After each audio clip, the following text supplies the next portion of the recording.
Hello दोस्तों, नमस्कार। SM किसी चैनल में मैं आप सभी लोगों का दिल से बहुत बहुत स्वागत करता हूं। फर्स्ट टाइम विजिट किया जरूर चैनल को सब्सक्राइब कर लेना। फ्री स्टॉक मार्केट क्लासेस इस चैनल को भी चाहो तो फॉलो कर सकते हो, सब्सक्राइब कर सकते हो। यहाँ पर भी बेल आइकन को हिट करके ऑल जरूर सेलेक्ट करके रख लेना। चैनल का लिंक ऊपर आई बटन पे या फिर नीचे डिस्क्रिप्शन में मिल जाएगा। उसी के साथ साथ आज के दिन के जितने भी इंपॉर्टेंट वीडियोज है सबके लिंक नीचे डिस्क्रिप्शन में दिए हैं, चाहो तो इनको भी कवर कर सकते हो। तो चलिए दोस्तों, फिलहाल इस वीडियो को स्टार्ट कर लेते हैं। ठीक है दोस्तों, अभी हम लोग आ चुके हैं बिल्कुल हमारे नॉर्मल स्क्रीन के ऊपर। एज यूजुअल आप सभी लोगों को पता है संडे का आखिरी वीडियो। यस, सैटरडे संडे 2 दिन छुट्टी रहती है एंड लेट नाइट फ्राइडे भी जो भी खबर आती है 3:30 बजे के बाद।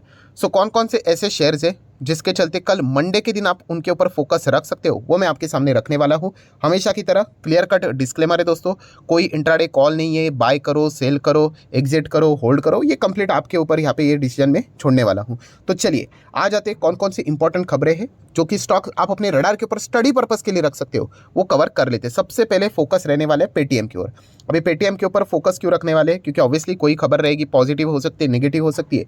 तो पेटीएम से रिलेटेड क्या खबर है? तो फिलहाल तो नेगेटिव खबर देखने को यहाँ पे मिल रही है। देखिए, पॉजिटिव नेगेटिव खबर इसका अर्थ ये नहीं होता कि कल ही स्टॉक रॉकेट बन जाएगा, कल ही स्टॉक क्रैश होकर खत्म हो जाएगा। राइट, जो खबर आई है वो मैं आपके सामने रख रहा हूं। अभी वो मार्केट उस खबर को कैसे रिएक्ट करता है ये देखना इंटरेस्टिंग है। तो नेगेटिव खबर क्या है? तो आप सब लोगों को पता है इंडेक्स में एंट्री मिलना अच्छी बात होती है। इंडेक्स से बाहर जाना ये बुरी बात होती है। राइट, कहीं ना कहीं से तो इन्फ्लो आता है, वो रुक जाता है।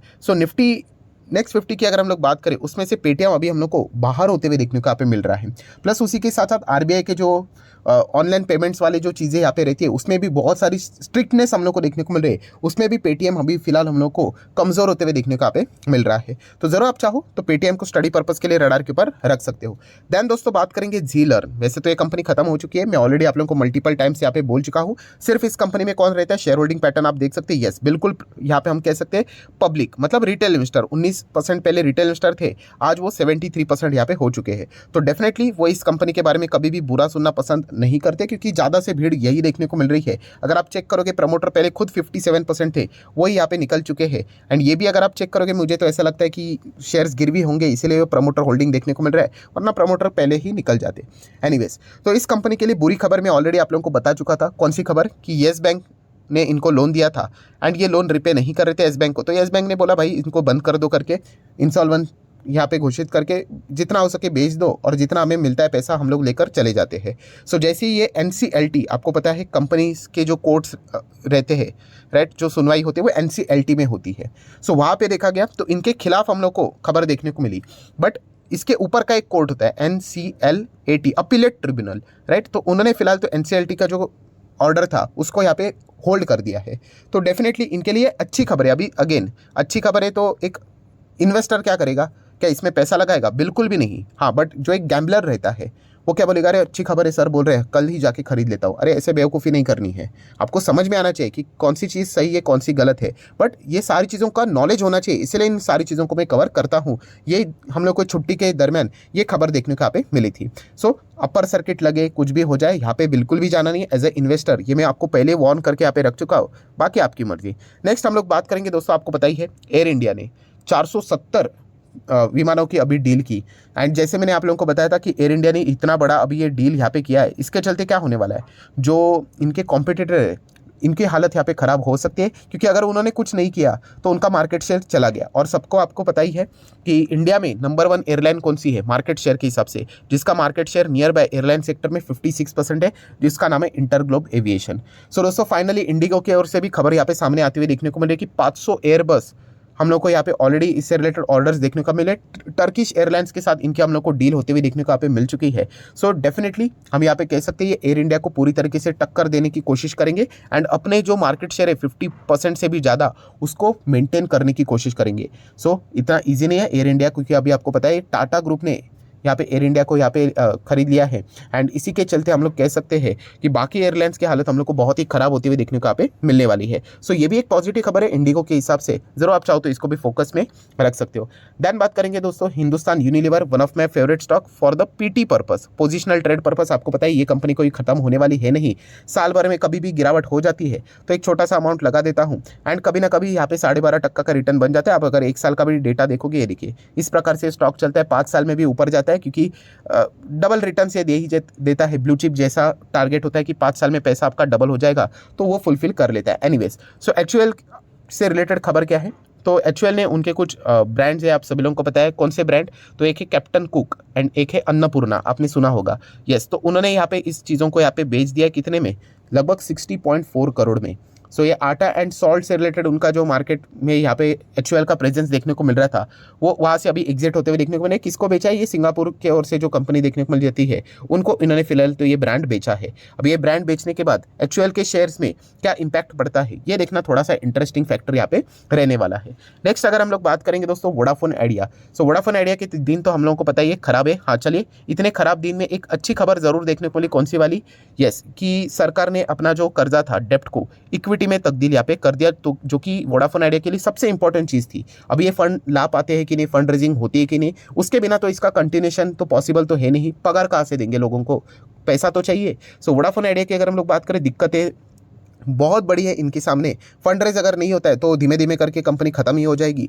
एंड अगर फिलहाल अगर हम लोग कंपनी के बिजनेस की बात करें तो आप इजीली देख सकते हो, जियो एंड एयरटेल लगातार सब्सक्राइबर ऐड करते जा रहे हैं and Vodafone idea continue subscriber खोते चले जा रहे। 21 मंथ हो गया दोस्तों, 21 मंथ वोडाफोन आइडिया के सब्सक्राइबर लूज ही हो रहे हैं। सो रिलायंस इसका फायदा उठा रहा है एंड एयरटेल इसका फायदा यहाँ पे उठाते हुए देखने को यहाँ पे मिल रहा है। सरकार ने अपनी साइड से तो बहुत अच्छा काम किया है, जिंदा रखने की कोशिश की है ताकि डिओपोली ना क्रिएट हो सके, पर आगे अभी वोडाफोन आइडिया के मैनेजमेंट के ऊपर है कि कैसे वो कन्विंस कर पाएंगे, पैसा कैसे ला पाएंगे, क्योंकि डूबते जहाज में कौन पैसा डालना चाहिए। और सबसे वर्स्ट पॉइंट कौन सा है, वोडाफोन आइडिया की जो पेरेंट कंपनी है इंग्लैंड की, कौन सी, वोडाफोन, उन्होंने खुद बोला है कि हम डूबते हुए जहाज में पैसा नहीं डालना चाहते। मतलब कंपनी की पेरेंट कंपनी बोलती है कि नहीं इन्वेस्ट करना चाहते, सो बाकी कंपनी क्यों करे, वैलिड पॉइंट है ना। तो यही, एंड इनका कंपटीशन भी किसके साथ है, रिलायंस के साथ है एंड एयरटेल के साथ है। तो आगे का पाथ इतना सिंपल नहीं है वोडाफोन के हिसाब से अगर हम लोग बात करें तो। नेक्स्ट बात करेंगे दोस्तों यूबीएल, यूनाइटेड ब्रेवरीज की अगर हम लोग बात करें, 5 साल का डेटा देख सकते हो। ये लॉन्ग टर्म के लिए इतनी कुछ खास कंपनी नहीं है, स्टडी पर्पस के लिए ठीक है। तो यूबीएल की बात करें, ये क्यों रडार के ऊपर रहना चाहिए, तो इनके मैनेजमेंट में बदलाव होते हुए देखने को मिला है। कंपनी के जो एमडी एंड सीईओ है, राइट, तो उनमें हम लोग, उन्होंने यहाँ पे फिलहाल तो रिज़ाइन कर दिया है, तो ये पॉइंट हम लोग को देखने को यहाँ पे मिल रहा है। ठीक है, रिजिग्नेशन करने से ऑब्वियसली इमीडिएटली वो यहाँ पे नहीं जाएंगे, कुछ नोटिस पीरियड होता है, उसको सर्व यहाँ पे करना पड़ता है, समवेयर अराउंड 5 से 6 महीने का। सो यहाँ पे मैनेजमेंट में बदलाव हो रहा है, तो यूबीएल के शेयर में क्या फ़र्क पड़ रहा है, इसके ऊपर आप चाहो तो स्टडी पर्पस के लिए फोकस रख सकते हो। डिपेंड करता है मैनेजमेंट, कभी कभी ऐसा होता है कि मैनेजमेंट चला जाना अच्छी बात मानी जाती है, कभी कभी बुरी भी बात मानी जाती है। वो डिपेंड करता है कि उस व्यक्ति ने कैसा काम यहाँ पे किया है। नेक्स्ट बात करेंगे दोस्तों सन फार्मा। सन फार्मा निफ्टी 50 की कंपनी है, फार्मा इंडस्ट्री से जुड़ी है, नो डाउट फंडामेंटली स्ट्रॉन्ग है। एंड इसके अगर हम लोग बात करें हेल्थ केयर सेक्टर में, अभी हम लोग को सन फार्मा एंटर करते हुए देखने को मिल रहा है। सो सन फार्मा ने कैसे एंटर किया है, उन्होंने 2 हेल्थ केयर कंपनीज है, उनमें जो माइनॉरिटी स्टेक है वो उन्होंने एक्वायर किया है समवेयर अराउंड 180 करोड़ में। सो डेफिनेटली हेल्थ केयर में अभी इनकी एंट्री यहाँ पे होते हुए देखने को यहाँ पे मिल चुके हैं, धावा इन्होंने बोल दिया है। तो ज़रूर ये खबर के चलते सन फार्मा कल के दिन के लिए आपके रडार के ऊपर जरूर रहना चाहिए। अगेन कहना चाहूँगा, ये कोई रिकमेंडेशंस नहीं है कि खरीद लिया इन्होंने तो कोई तेजी आ जाएगी, हम लोग बाय कर लेते हैं, स्ट्रेट अवे आप लोगों को यहाँ पे पहले मैं डिस्क्लेमर दे चुका हूँ। देन दोस्तों बात करेंगे बायोकॉन। ये तो कंपनी मुझे पर्सनल बिल्कुल भी पसंद नहीं आती है, सिर्फ और सिर्फ ये नीचे ही जाती है ऐसा लगता है मुझे। अब अगर चेक भी करोगे इस कंपनी का, बाप रे, 1 साल में 40% की गिरावट है, ठीक है। एंड बहुत सारे इनमें जो खबरें देखने को मिली है ना गिरावट के पीछे की वजह, वो भी मुझे इतने कुछ मतलब खास नहीं लगती है। मतलब अगर आप देखोगे तो कुछ सीरियस एलिगेशंस भी इन कंपनीज के ऊपर बहुत बार यहाँ पे लगे हैं। सो बायोकॉन की बात करें दोस्तों, तो एक और बुरी खबर देखने को यहाँ पे मिल रही है, जो कि आप देख सकते हो लगभग 3,500 से भी ज़्यादा के बॉटल्स, राइट, फार्मा से रिलेटेड जो चीज़ें हैं वो उन्होंने वापस रिकॉल कर दी है, वापस यहाँ पे बुला दी है। तो ऑब्वियसली रिकॉल करना, इस प्रकार की चीज़ें अच्छी यहाँ पे नहीं मानी जाती है। एंड इसी के चलते मतलब हेल्थ रेगुलेटर्स उसको परमिशन नहीं देता है, तो डेफिनेटली ऐसे कंपनीज के लिए ये खबर नेगेटिव साबित हो जाती है। देन दोस्तों बात करेंगे सीमेंट इंडस्ट्री। आप सभी लोगों को पता है जीएसटी काउंसिल की बैठक थी एंड हर कोई इंतजार कर रहा था कि सीमेंट स्टॉक्स पे जो जीएसटी लगता है उसमें कोई ना कोई बदलाव होते हुए देखने को मिलेगा। इसके पहले हम लोगों ने देखा था कि सीमेंट स्टॉक्स में ज़बरदस्त तेजी देखने को मिली थी। ये मतलब न्यूज़ सामने आई थी कि सरकार शायद से मतलब जीएसटी काउंसिल में सीमेंट के ऊपर लगने वाला जीएसटी कम हो सकता है करके। बट फिलहाल अभी जो 49th जीएसटी काउंसिल की बैठक हुई उसमें तो हम लोगों ने देखा सीमेंट सेक्टर से रिलेटेड कोई भी हम लोग को डिटेल देखने को नहीं मिला। तो डेफिनेटली इसके प्रति सीमेंट स्टॉक्स क्या रिएक्शन दिखाते हैं ये देखना थोड़ा सा इंटरेस्टिंग फैक्टर रहने वाला है, क्योंकि ये खबर हम लोग को सैटरडे के दिन देखने को मिली जबकि बाजार तभी बंद था। देन अगर हम लोग बात करेंगे अमृतांजन, ये कंपनी हमारे रडार के ऊपर क्यों रहनी चाहिए। यस, आप सभी लोगों को पता है विसल ब्लोअर। सो विसल ब्लोअर ने बिल्कुल कंपनी के टॉप मैनेजमेंट को जाकर बता दिया है कि कंपनी के कुछ डिपार्टमेंट है, एडवर्टाइजिंग, मार्केटिंग, मार्केटिंग, प्रोक्यूरमेंट की अगर हम लोग बात करें, वहाँ पे जो सीनियर मैनेजर्स है उनमें कुछ तो गड़बड़ी चल रही है करके, राइट। तो इसके चलते आप सभी लोगों को पता है अमृतांजन ने अपने जो Q3 के जो नंबर्स थे उसमें नोट नंबर 4 में भी मेंशन किया है कि एक विसल ब्लोअर ने ये सारी कंप्लेंट्स उनको की है।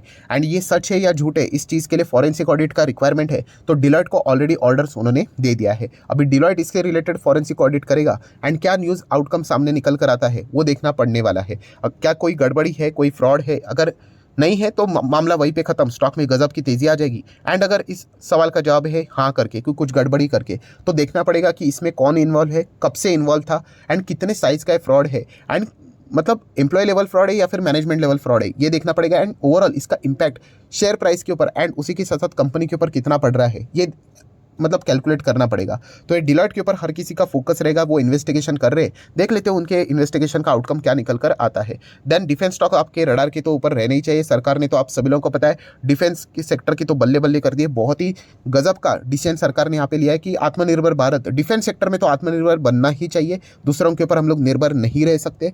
एंड इसके चलते डिफेंस कंपनीज को बहुत अच्छा खासा फायदा हुआ है। जो एरो इंडिया जो प्रोग्राम अभी हम लोगों ने देखा था, जमकर एमओयू साइन होते हुए देखने को आप में मिल चुके हैं। सो इसके चलते डिफेंस कंपनीज को बहुत अच्छा खासा लाभ हुआ है। जरूर आप इनको अपने रडार के ऊपर यहाँ पे रख सकते हैं। और भी अलग अलग सरकार की ओर से पॉजिटिव खबरें डिफेंस सेक्टर की ओर यहाँ पे आ सकती है। ये तो जस्ट शुरुआत है, बट नो डाउट टाइम भी थोड़ा बहुत लगेगा, ये भी पॉइंट पता होना चाहिए। एंड आखिरी जाते जाते नो डाउट दोस्तों, अदानी के शेयर्स हर किसी के रडार के ऊपर रहने चाहिए। जो फोर्ब्स ने आरोप लगाया है अदानी के जो भाई के ऊपर, एंड जो जिस प्रकार के प्रमोटर होल्डिंग जो रखते हैं, प्रमोटर्स के शेयर्स गिरी हुई है एंड उसको डिस्क्लोज नहीं किया है। सो ये आरोप उन्होंने जो लगाया था वो मार्केट क्लोज हो जाने के बाद आया था, आप सभी लोगों को पता है। तो इसके प्रति अदानी के शेयर्स पे कोई इम्पैक्ट पड़ेगा या नहीं पड़ेगा? ऑलरेडी तो इतने सारे स्टॉक्स नीचे गिर चुके हैं, बट स्टिल ये जो आरोप है ना दोस्तों, ये बहुत ही सीरियस एलिगेशन है। सो इसके प्रति कल के दिन तो अदानी स्टॉक, वैसे तो रोज ही हम लोग इसको फोकस में रखते हैं, बट इतना सीरियस एलिगेशन के चलते अदानी के शेयर्स खास करके कल के दिन और भी ज़्यादा रडार के ऊपर रहने वाले हैं। तो ज़रूर इसके चलते आप इन स्टॉक्स के भी ऊपर फोकस बना के यहाँ पे रख सकते हो। तो आशा करता दोस्तों वीडियो हेल्पफुल लगा होगा। कल के दिन के लिए कौन से स्टॉक्स आप स्टडी पर्पस के लिए अपने रडार के ऊपर रख सकते हो, वो सारी चीजें मैंने आप लोगों को रीजन के साथ सामने पेश यहाँ पे कर दी है। वीडियो अच्छा लगे चाहो तो लाइक एंड शेयर कर सकते हो। डीमैट अकाउंट अभी तक ओपन नहीं किया है, लिंक नीचे डिस्क्रिप्शन में 25 वीडियो की लिस्ट आपको बिल्कुल फ्री ऑफ कॉस्ट मिल जाएगी। आपका नाम कौन सा अकाउंट अपने लिंक के थ्रू ओपन किया है प्रॉपर्ली कमेंट सेक्शन में बता देना, तो हफ्ते भर के अंदर अंदर सारे लेक्चर्स मेरे साइड से फ्री ऑफ कॉस्ट प्रोवाइड कर दी जाएंगे। So that's it, thank you very much दोस्तों, we will be meeting our schedule. तब तक के लिए बाय बाय।